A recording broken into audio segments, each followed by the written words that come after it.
Ever since I can remember, I found the universe absolutely amazing. The fact that I existed at all seemed astonishing. If there is any such thing at all as intelligence and love and beauty, well, you found it in other people. In other words, it exists in us as human beings. And as you explore deeper and deeper and deeper into the nature of yourself, you find that you're a rhythm doing a rhythm.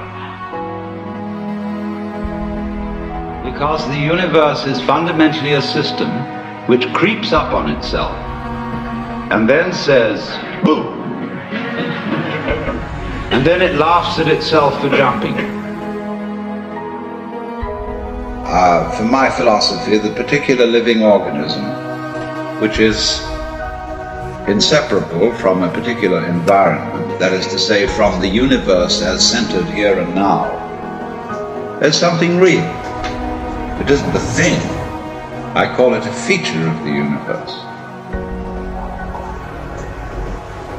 But what we call our ego is something abstract,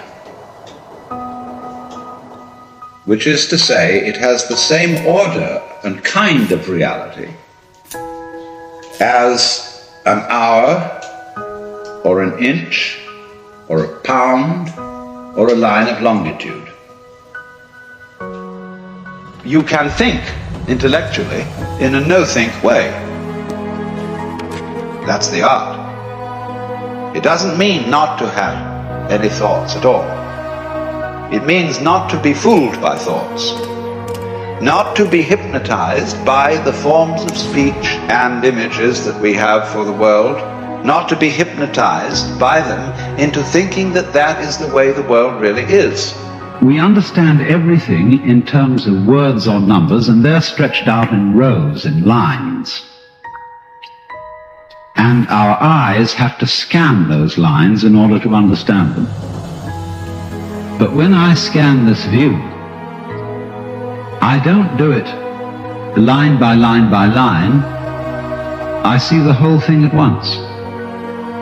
And I suppose then our difficulty is that we have lamentably one-track minds in an infinitely many-tracked universe. And we may have to come to the alarming conclusion that the universe is smarter than we are.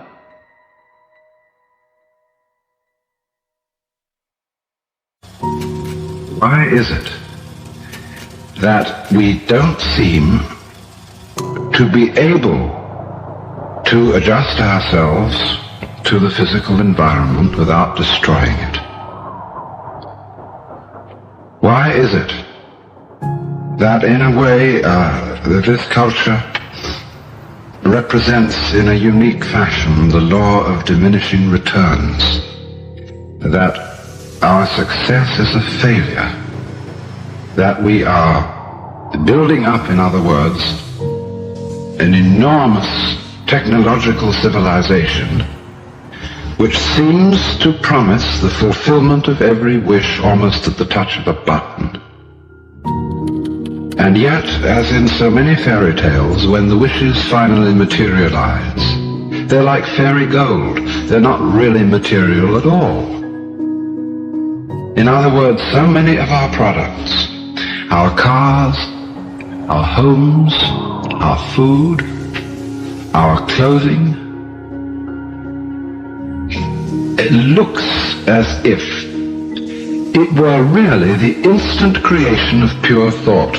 That is to say, it is thoroughly insubstantial, lacking in what the connoisseur of wine calls body. And in so many other ways, the riches that we produce are ephemeral. And as a result of that, we're frustrated. We're terribly frustrated. We feel that the only thing is to go on getting more and more.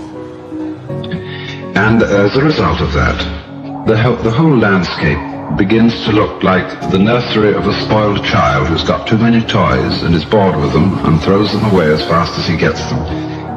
Also, we're dedicated to a tremendous war on the basic material dimensions of time and space. We want to obliterate their limitations. We want to get everything done as fast as possible. We want to convert the rhythms and the skills of work into cash, which indeed you can buy something with, but you can't eat it. And then rush home to get away from work and begin the real business of life, to enjoy ourselves. You know, for the vast majority of American families, what seems to be the real point of life, what you rush home to get to, is to watch an electronic reproduction of life. You can't touch it. It doesn't smell, and it has no taste. You might think that people getting home to the real point of life in a robust material culture would go home to a colossal banquet or an orgy of lovemaking or a riot of music and dancing, but nothing of the kind. It turns out to be this purely passive contemplation of a twittering screen. As you walk through suburban areas at night, it doesn't matter in what part of the community it is, you see mile after mile of darkened houses with that little electronic screen flickering in the room. Everybody isolated, watching this thing, and thus in no real communion with each other at all.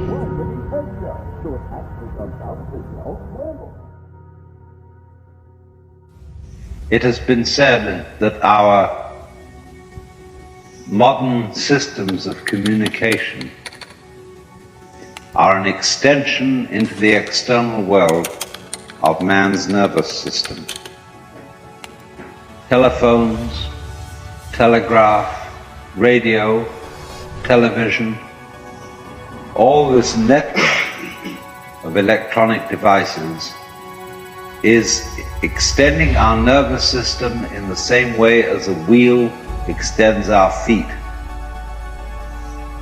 But consider, the extension of the nervous system electronically means the end of privacy. The inconvenience of everybody being able to barge in on us by telephone. Double that inconvenience, treble it, with the inconveniences you can imagine for a future technology, where you would not only have the sound of the person's voice on the telephone, but also their visual image. It can be so worked out technically that everybody can be equipped with a little gadget about the size of a pocket watch. On one side there is a dialing system, and on the other side there is a little TV screen. And everybody in the world who possesses one of these things has a number. And if you ring it and the number doesn't answer, your friend's dead. Imagine. Because you can't not answer. That would be unethical. That would be inhuman. That would be to advertise yourself as dead. You must answer. Everybody is in touch with everybody else in such a way that it reveals their inmost thoughts, and there is no longer any individuality.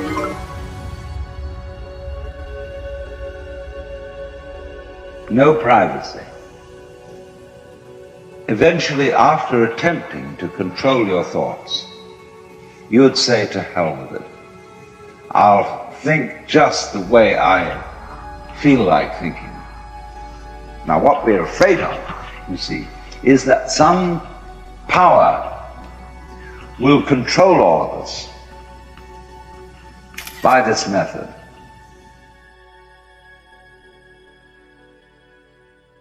In the spectacles one sees on this television, it's perfectly proper to exhibit people slugging and slaying each other, but oh dear no, not people loving each other, except in a rather restrained way. One can only draw the conclusion that the assumption underlying this is that expressions of physical love are far more dangerous than expressions of physical hatred. And it seems to me that a culture that has that sort of assumption is basically crazy and devoted. Unintentionally indeed, but nevertheless in fact devoted, not to survival, but to the actual destruction of life.